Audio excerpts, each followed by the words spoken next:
ಕರ್ನಾಟಕ ರಾಜ್ಯೋತ್ಸವ ಹೋರಾಟಕ್ಕೆ ಕರ್ನಾಟಕ ರಾಜ್ಯೋತ್ಸವ ಹೋರಾಟಕ್ಕೆ ದಲಿತ ಪರ ಹೋರಾಟಕ್ಕೆ ಆ ಗುರಿಯನ್ನು ತಲುಪ್ತೀವಂತ ಹೇಳ್ತಾ ಇದ್ದೀವಿ. ಹಾಗಾಗಿ ಇವತ್ತೇನು ಮಾನ್ಯ ಜಿಲ್ಲಾಡಳಿತ ಇವತ್ತು ನಮ್ಮ ಸಮಸ್ಯೆಗಳಿಗೆ ಬಗೆಹರಿಸಬೇಕು. ಒಂದು ದಿನ ಆಗುತ್ತೋ, 2 ದಿನ ಆಗುತ್ತೋ, 2 ತಿಂಗಳಾಗುತ್ತೋ, ನಮ್ಮನ್ನು ಜೈಲ್ಗೆ ಹಾಕಿದ್ರು ಕೂಡ ನಾವು ಅಲ್ಲೇ ಉಪವಾಸ ಮಾಡ್ತೀವಿ. ನಮ್ಮ ಬೇಡಿಕೆ ಇಳಿಯೋವರೆಗೂ ಅಲ್ಲಿಂದ ಬರೋ ಲಕ್ಷಣಗಳೇ ಇಲ್ಲ. ಸರ್, ನಿಮ್ಮ ಜೊತೆ ಯಾರಾದರೂ ಹೋರಾಟ ಮಾಡೋದಕ್ಕೆ ಬೇರೆ ಸಂಘಟನೆಗಳಿದ್ದಾರಾ? ನಮ್ಮ ಜೊತೆ ದಲಿತ ಸಂಘರ್ಷ ಸಮಿತಿ ಭೀಮಾ ಮಾರ್ಗ ಇದೆ, ಮತ್ತೆ ನಮ್ಮ ಕನ್ನಡ ದಲಿತ ಸಂಘರ್ಷ ಸಮಿತಿ ಪ್ರೊಫೆಸರ್ ಕೃಷ್ಣಪ್ಪ ಸರ್ ಸಂಘಟನೆ ಇದೆ. ಆಗಾಗಲೇ ಹಲವಾರು ಸಂಘಟನೆ ಬೆಂಬಲ ಕೊಟ್ಟಿದ್ರೆ ಅವತ್ತು ಬರ್ತಾರೆ. ಒಟ್ಟಾರೆಯಾಗಿ ನಿಮ್ಮ ಸಂಘಟನೆಗಳಿಂದ ಒಂದು 500 ಜನ ಇದ್ದೀರಾ?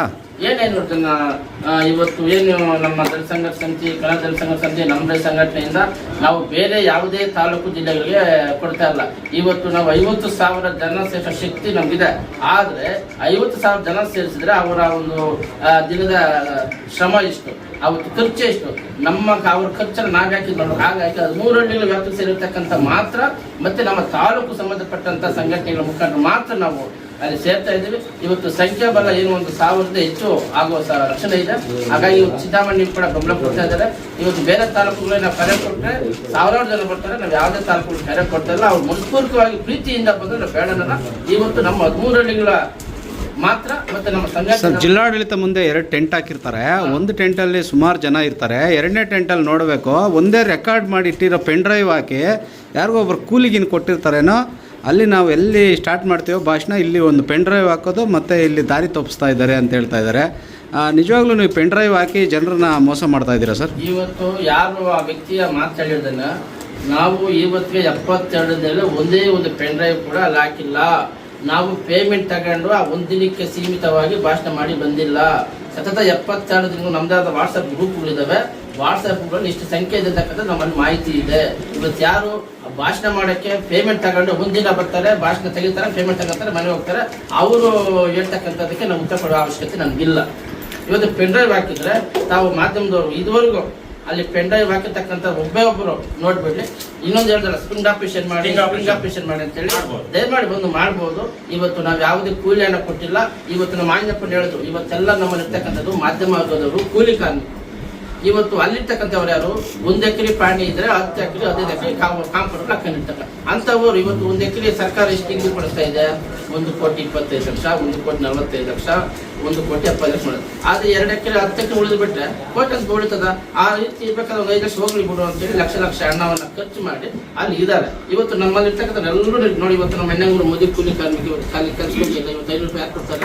ಇವತ್ತೆಲ್ಲ ನಮ್ಮಲ್ಲಿ ಇರ್ತಕ್ಕಂಥವ್ರು ಕೂಲಿ ಕಾರ್ಮಿಕರು. ಹಾಗಾಗಿ ನಮ್ದೇನು ಸರಿದಿ ಹಾಕೊಂಡಿದ್ದೀವಿ ಆ ದಿನ ಅವ್ರು ಹೋಗ್ತಾರೆ, ಭಾಗವಹಿಸ್ತಾರೆ, ಬರ್ತಾರೆ, ಸಂಪೂರ್ಣವಾಗಿ ಭಾಗವಹಿಸಿ ಬರ್ತಾ ಇದ್ದೀವಿ. ಇವತ್ತು ಸಂಖ್ಯೆ ಇವತ್ತು ಇಂಟು ಕೂಡ ಜನ ಕರ್ಕೊಂಡು ಹೋಗಿ ಹಬ್ಬಿಸ್ತದೆ. ಆದರೆ ಜನಬಲದಿಂದರೋಗಿ ಹಬ್ಬಿಸ್ಬೇಕು, ಅದು ತಾಕತ್ತು. ಅದು ಸರ್, ಇನ್ನೊಂದು ಶಿಡ್ಲಘಟ್ಟದಲ್ಲಿ ಈಗ ಏನು ಹೈಟೆಕ್ ಮಾರ್ಕೆಟ್ ಆಗ್ತಾ ಇರೋದಕ್ಕೆ ಇಲ್ಲಿ ಗೂಡು ಬರಬೇಕು, ನಮ್ಮ ಕಾಯಕನೇ ಇದರಿಂದ ಆಗ್ತಾ ಇರೋದು ಅಂತೇಳಿ ರೀಲರ್ಸ್ ಅಸೋಸಿಯೇಷನ್ ಅವರು ಬಂದು ಅವ್ರು ಬೆಂಬಲ ಸೂಸ್ತಾ ಇದ್ದಾರೆ. ಈ ಥರ ರೀಲರ್ಸ್ ಅಸೋಸಿಯೇಷನ್ ನಿಮ್ಗೇನಾದರೂ ಮುಂದಿನ ದಿನದಲ್ಲಿ ಸಿಗೋಕ್ಕೆ ಚಾನ್ಸ್ ಇದೆಯಾ? ಇಡೀ ತಾಲೂಕು ಜಿಲ್ಲೆ ಒಬ್ಬ ಸಮಾಜ ಸೇವಕರನ್ನು ಬಿಟ್ಟಿಲ್ಲ, ಯಾವುದೇ ಪಕ್ಷದ ಮುಖಂಡರನ್ನು ಬಿಟ್ಟಿಲ್ಲ. ಇವಾಗ ಕರೆತಿದ್ರೆ ಇವತ್ತು ಇಡೀ ಶಿಡ್ಲಘಟ್ಟ ವಿಧಾನಸಭಾ ಕ್ಷೇತ್ರ 187 ಹಳ್ಳಿಗಳು ಬರುತ್ತೆ. ಇವತ್ತು ಕೈಗಾರಿಕೆ ಮಾಡ್ತಾ ಇರ್ತಕ್ಕಂಥದ್ದು ಕೇವಲ 13 ಹಳ್ಳಿಗಳು. 13 ಹಳ್ಳಿಗಳಲ್ಲಿ ಸಚಿವಪುರ, ಕಲ್ಮೂಸೂರು, ದೇವಗಣ್ಣಹಳ್ಳಿ, 10 ಹಳ್ಳಿಗಳಲ್ಲಿ ಎಷ್ಟು ಎಕರೆ ರೇಷ್ಮೆ ಇರತಕ್ಕಂಥ ಸರ್ಕಾರದ ಅಂಕಿಅಂಶಗಳಿದೆ. ಅಲ್ಲಿ 10 ಹಳ್ಳಿ ಅದು ಊರು ಹೊರಗಡೆ ಫ್ಯಾಕ್ಟರಿ ಅದು ಇಡೀ ರೇಷ್ಮೆ ಮಾರುಕಟ್ಟೆ ಮುಟ್ಟೋದು ಯಾವ ರೀತಿ ಹೇಳ್ತಾರೆ ಅವರು? ಅಲ್ಲ, ಈಗ ಜಂಗಮಕೋಟೆ ಭಾಗದಿಂದಾನೇ ಹೆಚ್ಚು ಗೂಡು ಬರ್ತಾ ಇರೋದು. ಇಲ್ಲಿ ಬರ್ದಿರೋ ಇದ್ಮೇಲೆ ನಮಗೆ ಗೂಡೆಲ್ಲ ಕಡಿಮೆ ಆಗೋಗುತ್ತೆ, ಇಲ್ಲಿ ಕೆಲಸ ಇರಲ್ಲ ಅಂತ ರೀಲರ್ಸ್ ಅಸೋಸಿಯೇಷನ್ ಅಧ್ಯಕ್ಷರು ಅದಕ್ಕೆ ಹೇಳಿ ಸರ್.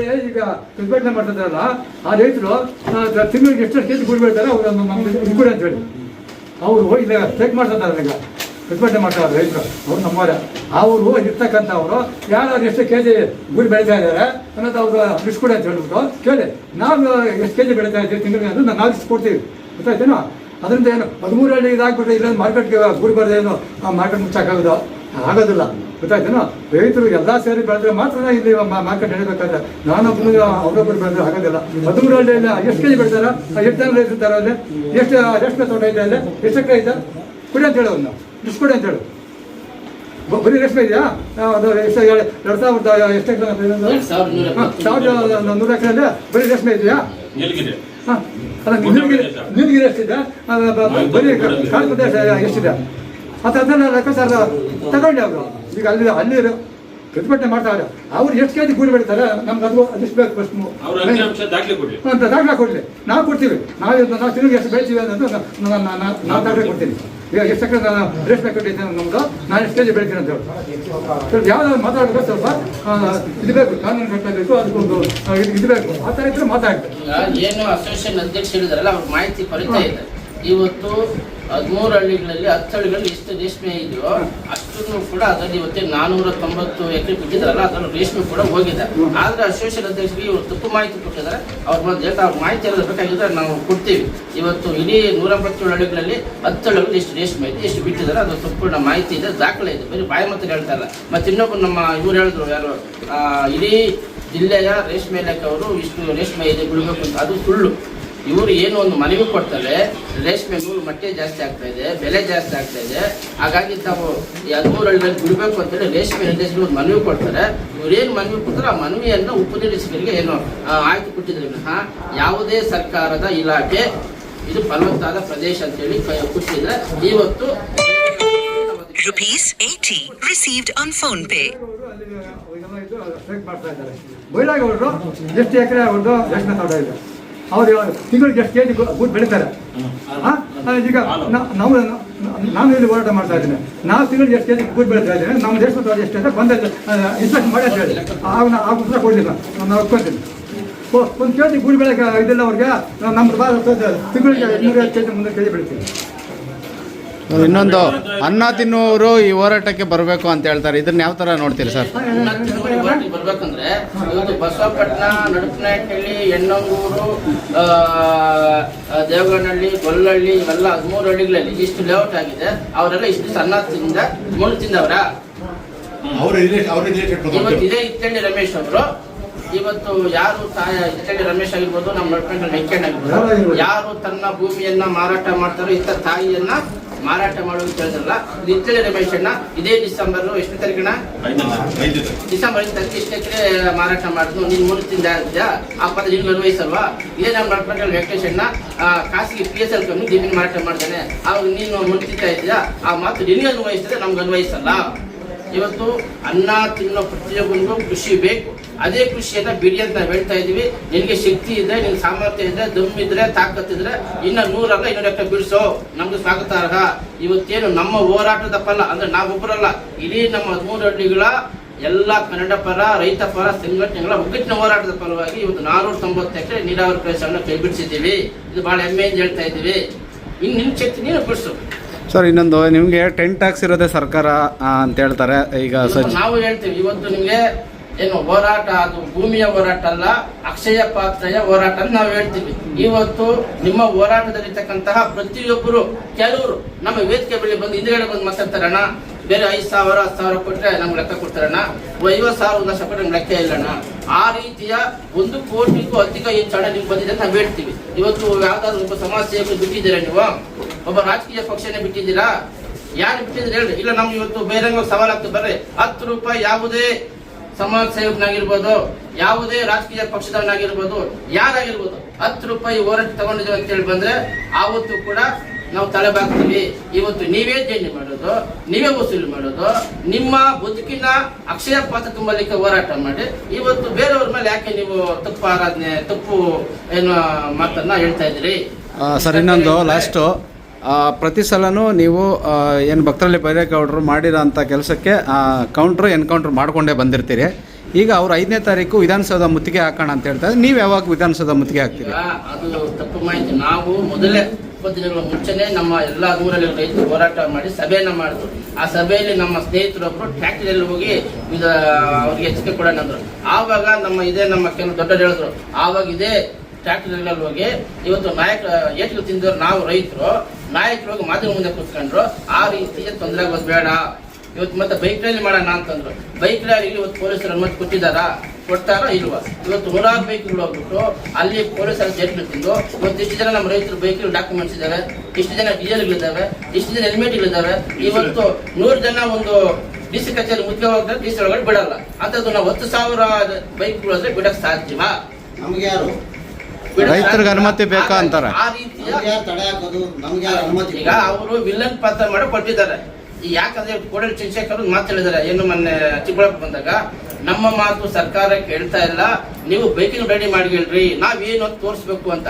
ಆದ್ರೆ ಇವರು ವೈಯಕ್ತಿಕ ದಬಲಿನ ಇವರು ಏನು ವಿಲನ್ ಪಾತ್ರ ಮಾಡೋದಕ್ಕೆ ನಾವು ಮುಕ್ತ ರೈತರನ್ನ ಅಮಾಯಕರಾಗಿ ಮಾಡ್ತಾ ಇದ್ದಾರೆ. ಹಾಗಾಗಿ ನಾವ್ ಹೇಳ್ತಾ ಇದ್ವಿ, ಹಾಗಾಗಿ ನಮ್ಮ ರೈತರು ಹಣ ಬೇಕಲ್ಲಿ ಬೇಡ. ಯಾಕಂದ್ರೆ ಇವತ್ತು ನೋಡಿ, ಇವತ್ತು ನಾವೆಲ್ಲ ಇದೀವಿ, ಇವತ್ತು ನಮ್ಮ ಮೇಲೆ ಒಂದೇ ಒಂದು ಕೇಸ್ ಹಾಕಿಲ್ಲ. ಆ ರೀತಿ ಕಷ್ಟ ಬಂದ್ರೆ ನಮಗ್ ಬರ್ಲಿ, ಸುಖ ಬಂದ್ರೆ ಎಲ್ರಿಗೂ ಇಲ್ಲ ಅಂತ ಹೇಳಿ ನಾವು ಮೊದಲು ನಮ್ಮ ಮುನ್ಕಂಪಣ್ಣ 90 ವರ್ಷ ಆದ್ರೂ ಕೂಡ ಮುಂದೆ ಇರ್ತಾರೆ.